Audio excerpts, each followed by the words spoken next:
Pump it up, pump it up. Trae. Come on, come on. With Trae. Pump it up, pump it up. It's the day with Trae. This is the day to gain inspiration, to make a positive change in the nation.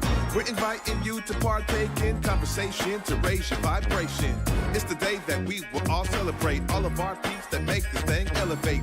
Watch the negative fade away, cause it's the day with Trae.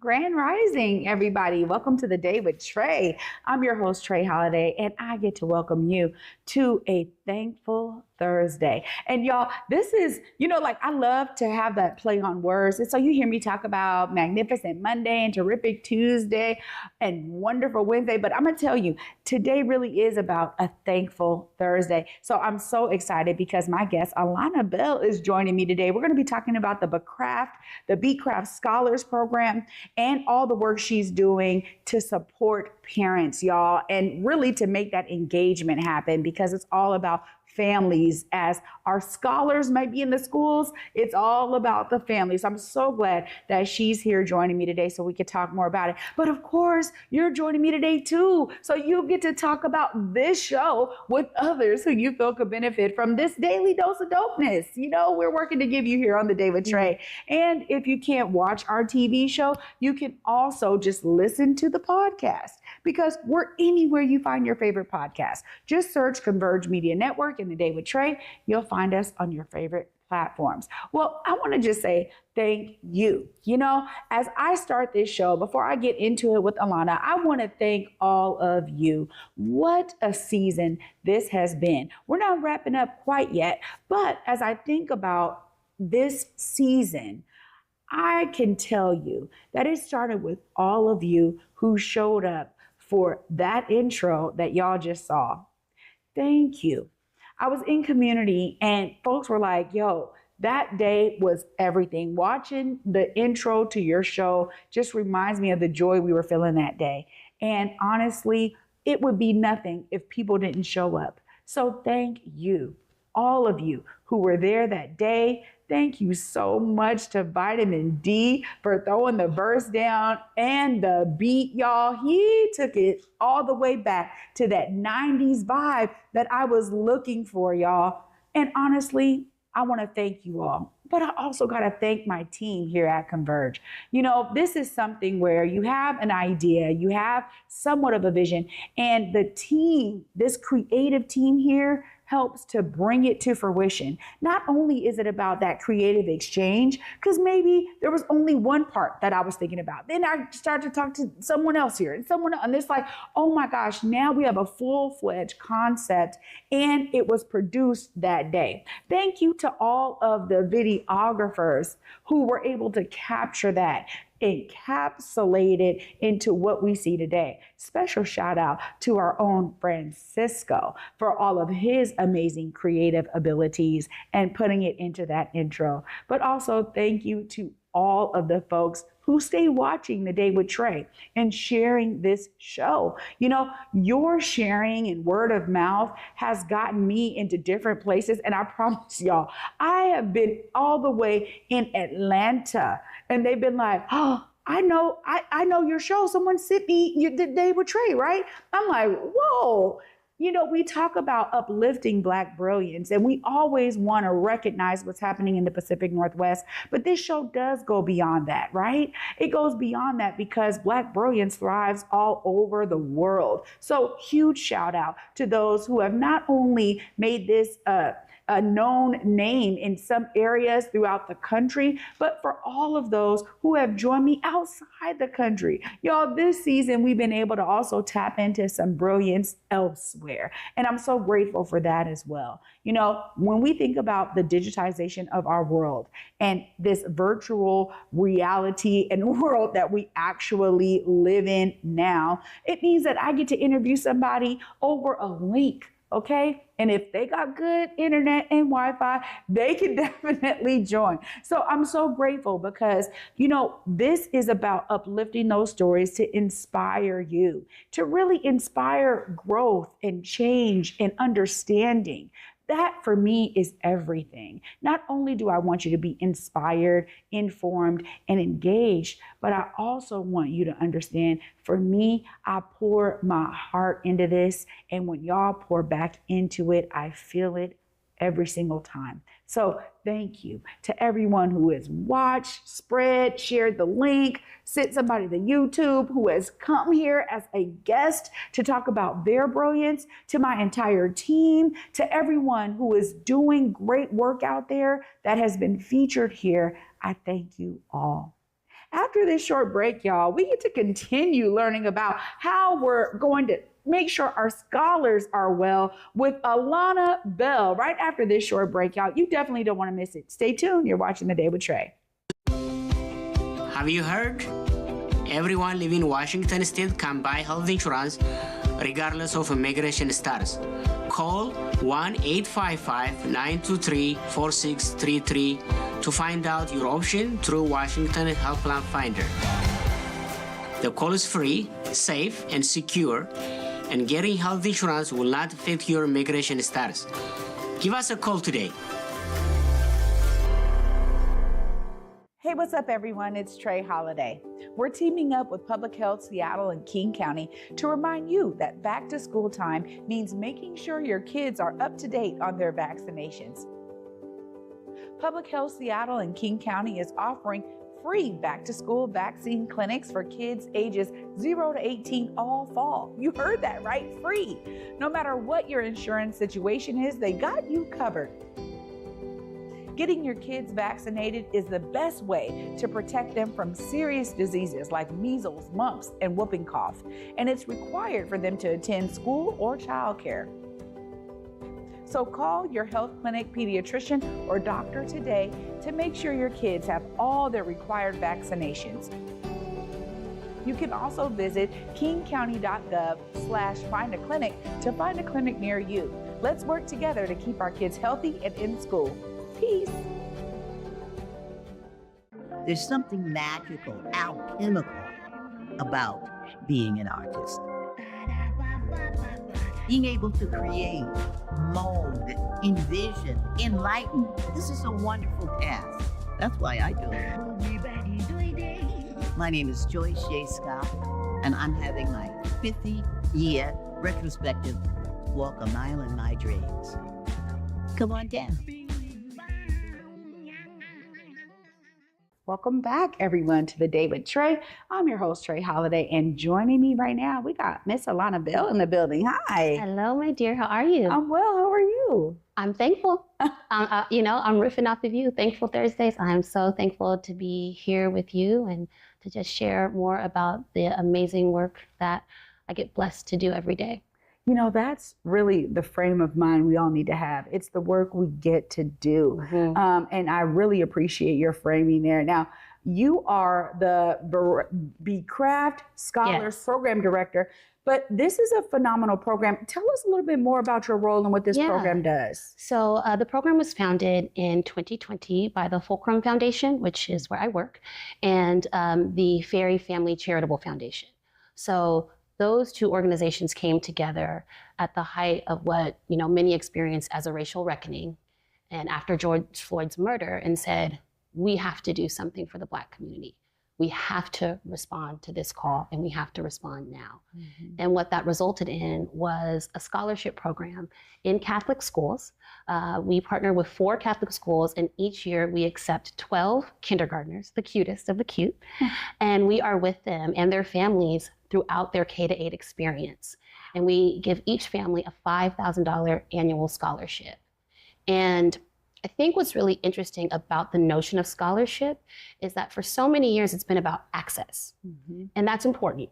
But there's another element, especially when you are working within marginalized communities. So it's important that we do more than just access. Access is great, but is it enough to actually ensure that kids and families have a wonderful experience throughout their education? And so we then focus on belonging. What does it mean? Every single human, every single person, we are designed for relationships, and we actually need belonging for our overall well-being. But if you belong to marginalized communities, how many times do you actually feel that sense of belonging? Mm-hmm. And in our institutions, oftentimes you don't. And so it's so important that the work that we're doing with Becraft really highlights that access is great, but let's try to do more. And so when I'm working with these families, it's around family engagement. I work with educators. I work with our schools to make sure that they're creating an environment in which all families are welcome, in which they really value partnering with families, because that's the key. We have to partner with our families. They know their kids better than we do as educators. And so it's critical that we extend the invitation as schools, as educators to families to ensure success for their children. Well, now see, this is quite phenomenal. I mean, honestly, because there's this divide. If you understand that in some institutions, particularly like Catholic schools, there's a lot of young people there who are not Catholic. Yes. And so even the idea sometimes of, you know, the intimidation, just the wall that's up for some scholars is real and it is felt. So y'all are really doing that work. And that is actually a game changer. I have experienced folks who are, you know, go into these institutions and they just feel like, if I don't assimilate, I am going to get picked on every single day. They're going to see the difference in my family's financial situation. So I really enjoy hearing that. What are some of the ways that y'all make sure that these scholars are cared for throughout their time? Well, you know, I think there's so many things that you just said that are so spot on, especially around assimilation. And I also think that there is often put on young Black children the idea that they also have to perform excellence at all times to be worthy, and that their performance is always tied to how far they can go, where they can climb. And I honestly, it might not be super popular, but I am really focused more on Black humanity than Black excellence. People are going to be excellent in many, many ways, but they're also going to have struggles. And our kids are worthy even if they struggle, even if they aren't great at this or great at that. And so it's so important that we look at them in a holistic way and ensure that they don't ever feel like they have to put on a mask to come to school, that their school is their home, that they belong there, and that they don't have to perform to be there. And so a lot of the ways that I work with our schools is providing professional development to our teachers and ensuring that they've really thought about, what's my relationship to belonging? And it's really important for teachers and adults to go back and remember, I know what it feels like not to belong. So then let's think about what we're building in our classrooms, what we're building in our schools. When I go and visit schools, I'm looking at everything. What's on the walls? What's being read, right? What language are we using? How was I greeted at the front desk? All of those things matter in terms of how you build a community of belonging. And I'll say too that a lot of our scholars are not Catholic. And a lot of kids, you know, at Catholic schools overall, we have 74 Catholic schools within the Archdiocese of Seattle, which is also pretty much Western Washington. And you have families that aren't. But there's something that I found. I went to St. Therese, big up St. Therese. I think a lot of folks know that school, went there for 1 year. But it's a part of my life in a way that I think a lot of other school communities aren't. And I've asked so many people, whether it was my brother, my mom, my husband, all went to Catholic school, and the community for them was so important, and it's lifelong in a way that's really, really special. And I think there is a piece of value formation that even if you're not Catholic, belonging to something that is bigger than yourself is powerful. And you feel that. I feel that when I walk through St. Therese and St. George, Holy Family Bilingual, Pope St. John STEM Academy down in Tacoma. I feel that when I walk through those halls. You know, that makes a huge difference. I think too, because not only is it about your lived experience and being able to take it into these institutions, but understanding those nuances to be able to ensure that families understand it is so important, and it's valuable. I mean, you're talking about being with scholars K through 8. I mean, that is a huge chunk of time, and it's the developmental years. Yes. So tell us about how the family engagement piece is a part of the approach that y'all are taking for that support. So when we first meet with families. I meet with every single family. Our families are nominated by their school principal. So that's how they gain access to the program. And so once the nomination is made, I reach out to them and we have a 30-minute phone call. And really, I just get to listen to them. I get to tell them about the program, and then I send them our application. And the application is really special because I intentionally do not ask about the children during the call, because oftentimes when we're asked about our kids, you just kind of rattle off and say, oh, my kid this, my kid, it's not intentional, it's not thoughtful. And so I think it's a gift both to myself, but also to the family to take the time to write about their child, write about their hopes, their dreams, who they think their child is now, what are areas of growth, where do they excel, what do you see, and what do you hope for your kid? So when I get to read that, that's such a gift to me. It's a window into a family. And I'm very clear from the beginning, we are a family. So let me just get that straight. So once a family goes through the entire process, they become part of what I call the Becraft fam. And another part is also extending an invitation to these families to ensure that they know that their gifts, we want them, we want to use them, and we see them. And it's so important to highlight that because oftentimes if you are in, let's say you're in need, a needy person, I don't like that language, but oftentimes families in need, it almost rips you from value, right? Like you're not valuable because you need something. And that is completely what we are against in Becraft in terms we're really fighting that notion and that stereotype and trying to upend it to say, if you are in need financially, that's just one thing. And a lot of us could have a different financial situation if we were born different places, different spaces, all of that. So it's really more about making sure that families know you are valuable, your voice is valuable, your gifts are valuable, and I am gonna help you use them. You have to use them because your kids see that. And when your kids see you leading, we had one of our parents do a wonderful meditation evening, right? With kindergartners. And it was just so beautiful. We had a home buying workshop. One of our parents is a realtor. So these are the things that happen when you leverage the gifts in your community. And so that's one piece I would say. And then just really, again, I will probably say relationships a million times today. Yeah, right. But to me, that is the way to actually build the communities that we want to live in. Yeah. And so my relationships with our principals, that is really key in being able to communicate with them. And really, they are champions of this program. And they've been doing this work long before Becraft got on the scene. Yeah. So I really want to say just such a sense of gratitude for our partners and all of those who support the program because it's making a big impact in the lives of young people. It's when I listen to you speak, I'm like, yes. I mean, it almost feels like there was a missing piece to do that connector, right? I mean, because we've seen in different schools, great administration, great intention, and sometimes it's missing the mark. Yeah. Somehow the connector is not really there to make sure that the intention is being felt by families. And it sounds like y'all are really coming in to not only identify it, name it, and claim it, but exalt it. And so it's great to see that, but also a sustained effort after George Floyd. I mean, we have saw so many programs pop up.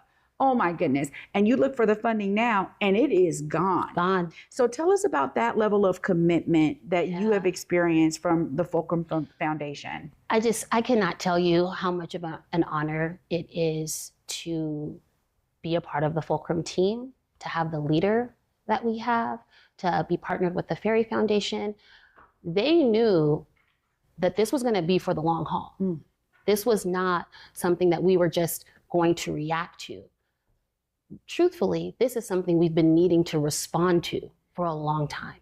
And I know that based on who we are as an organization, we are really wanting to serve those furthest from educational justice. One human family. Every single person who wants to have access to a Catholic education in this state should. And so we really want to do that. And we have a wonderful program, a tuition assistance program that's been with us since our inception in 2002. And this year we gave out $3.3 million in tuition assistance funds. And that's a larger scale, more traditional model. But that model has been working in making sure that families do have access to Catholic education. With Becraft, it was a different approach to say, let's look at this and take a smaller community. Each year we're only accepting 12 children, but that impact, that depth of relationship, that's the game changer. And, in my big dreams and my big hopes, we're only in year 5. But it's like, I'm really thinking about what would this look like if it got bigger? And sometimes big is not always better. Sometimes bigger does not necessarily serve and meet the needs of those who you want to support, who you want to be in partnership with. And so, in my big dreams, I would say that I would love to see this program kind of modeled in different regions. And so you have, 3 or 4 schools that are coupled together that are a school community, and there are many Alanas, doing it in their way. That's what I would love to see, because it's so important that we really think about the depth of impact that we're having. And relationships, that's our currency. Yeah. That's what we have to utilize, and that's our strength in community. So I just, that's my big vision. But right now, I've got kindergartners and 4th graders, and those are my babies, and we're taking it day at a time. Yeah. So this work is really unique, and the way that you just described it, it is your lived experience, you're understanding that nuance. But it's also today, like National Parent Involvement Day, right? Yes. And so I know y'all just did an event yesterday. I want to hear a bit about this, and how do you tackle, something that's now this national day for parents? So, I think the first part is that I have taken the liberty of renaming the day. Yes, for sure. So I've named it, it's our family engagement evening. So essentially, I really thought about, parent involvement. Parent means it's only the biological parents of the child, and it's not necessarily inclusive to actually who is raising a child and who is in that child's village. So if it's grandma, auntie, brother, cousin, whoever, we want to make sure that they know they are part of our community. So that was the first change. And then engagement and involvement are really 2 different things. Involvement typically means I can show up to everything, I volunteer a lot, and that's fantastic. But how many parents can actually do that? Let's be clear, how many parents have to work multiple jobs for their child to go just to survive, but then let alone go to a Catholic school or a private school? So you're really thinking parents and families, they're working a ton. And so engagement is a different type, and again, kind of more nuanced, right? For me, I tell families, if you want to be like engaged, check your email, read your email. Be intentional about, having a relationship with your kid's teacher. Ask certain questions to your kid's teacher. Ask certain questions to your child, right? Those are the things that we want to do so that families feel connected without always having to be there, because oftentimes they can't. Obviously, it's great when you can be there, and our parents do a great job of showing up and showing out, but that's not always the case. And so, family engagement night now is really an opportunity for families to gather virtually. And essentially we get together all of our families. We have 55 families in our program this year. And we are going to, or we've been talking about, and last night we chatted a lot about just the importance of leaning in to support. Yeah. And oftentimes when you've not felt a sense of belonging, wherever you end up, whatever space in the world you're in, how often do you feel comfortable asking for help? Asking for support? And, we're on a 9-year journey with families. So over that 9 years, something is going to happen, and you're going to need your community. You're going to need your village. And so last night we spoke about, y'all got to lean in. And right now, this might not apply to you, but maybe it's 2 years. And whether that's a loss of a job, whether that's parents breaking up, whether that's a passing, but also the good stuff, baby passing swim lessons or a ballet recital. It's like, I want families to get into the idea that sharing, right, is so important, because you have so many people who want to champion your children. Me being one of them, I tell families, you get to use me how you want to. So sometimes that could be a phone call and say, Alana, I just need to talk to somebody. Hey, Alana, something happened at the school. Is it possible, like maybe you can help me write an email? I have been in meetings with families. I've helped come up with plans in terms of, support for kiddos with families. So for me, it's utilize me. I'm here for you. I love you, and I love your kids. And so I want families to, that's why you have to build relationships, though. Yeah. Because you can't expect for someone, if they don't, have a relationship or they don't trust you, to actually say, I need you, or I need help, and can you help me? So Yeah, I really appreciate the change of words, because you're absolutely right. You know, families raise children. yes, I'm really grateful too, because even for me, my youngest son, you know, we talk about the village for him all the time, because whether it's my brother or his older brother, my son, right, or my mother, right, and when my father was alive, my father, you know, his father, we were together when he was born, and obviously, like, over the years, he's had this level of support that really is showcased that village mentality. And if you don't have that understanding with the folks educating your child, there's a huge disconnect. yes. And so I'm really grateful to hear you say that, because it's just not often. I think a lot of times we see a lack of resources in certain schools, and, you know, teachers are called upon to do a lot more now than they were when I was in school. And I recognize the strain sometimes on them, right? Like, I mean, now a lot of times they're getting their own supplies and just like all these things. So to have that support and to be able to bring families in Yes. and open up the understanding of what engagement can look like, right? Yeah, No matter what level you're in. That's really important. Before I let you go, though, it's also a National Black Catholic Month. It is. It is. And you're probably busy around this month. Tell us more. You know, it's so interesting. I grew up going to Immaculate Conception church, and, you know, going to Catholic church meant a lot to me. And when I was going in the 90s, you know, I remember like all of like the cool 20-year-olds would be there, and they'd be dressed, and it was primarily a Black and Filipino parish. And I never really thought about all the folks who came before me in terms of leading the way of being a Black Catholic, especially in this city. But then, you know, nationally, I mean, I think about Sister Thea Bowman, who talks about being a Black Catholic and showing up as her full self, her Black self, and how important that is. Dr. Eva Marie Loomis is a woman I met in New Orleans. I was able to go and speak at a conference there. And I will tell you, in New Orleans, Black Catholics, oh man, I mean, you can only imagine what that's like.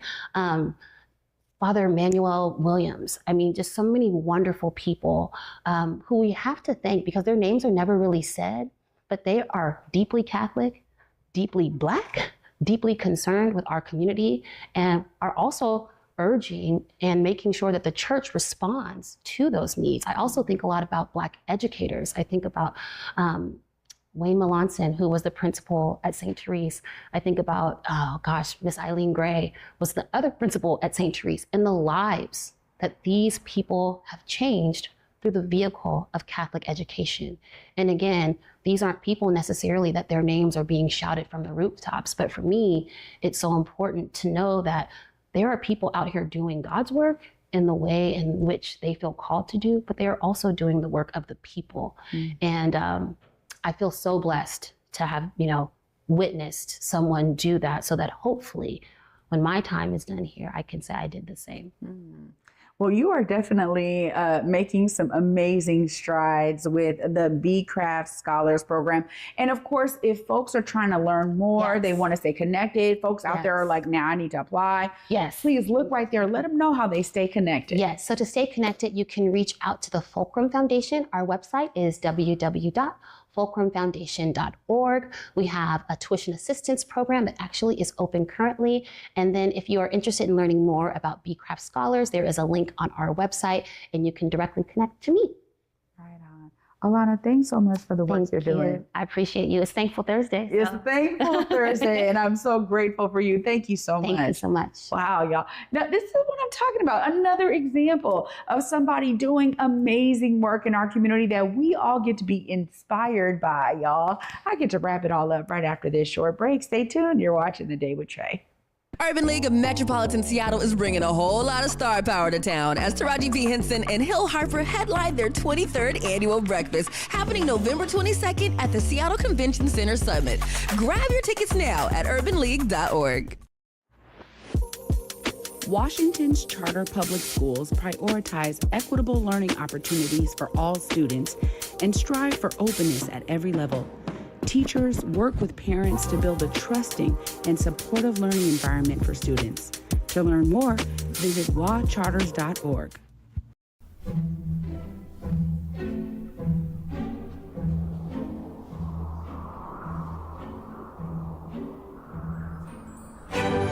A world of wonder awaits at Pacific Northwest Ballet's The Nutcracker. Treat your loved ones to the Northwest's favorite holiday tradition at Seattle Center's McCall Hall. Visit pnb.org. Disney and Cameron Mackintosh's Mary Poppins comes to life on stage at the Fifth Avenue Theatre, featuring Step in Time and Supercalifragilisticexpialidocious. Make it a jolly holiday at Mary Poppins. For tickets, visit fifthavenue.org.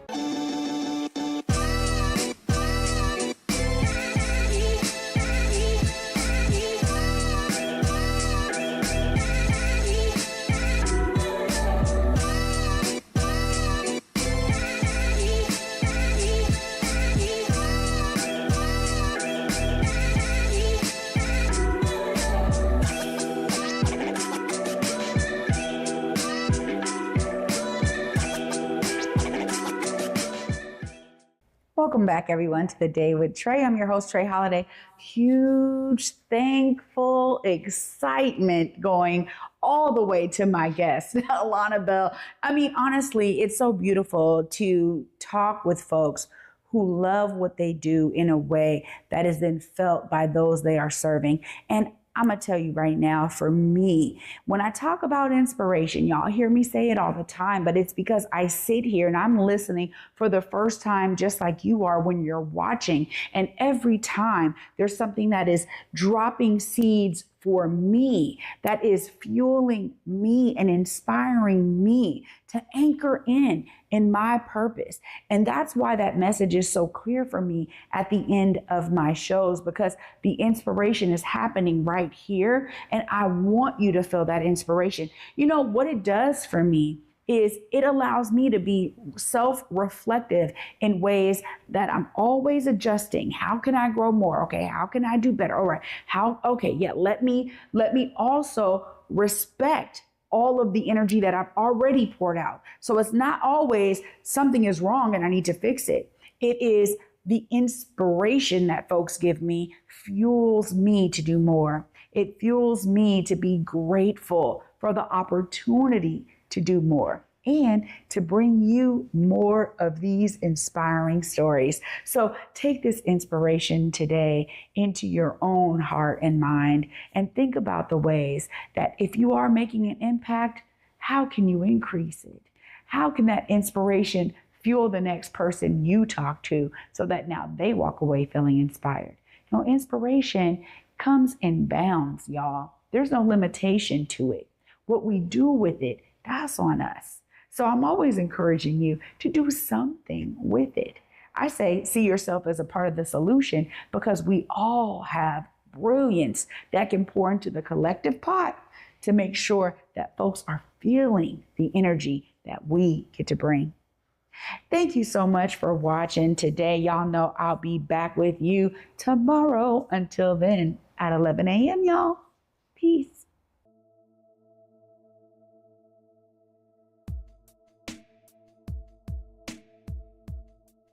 Converge Media produces culturally relevant content for Black and urban audiences. Our coverage is raw, transparent, and objective, praised by community leaders, government officials, and residents. Support Converge Media today via Venmo, Cash App, or PayPal at Converge Media.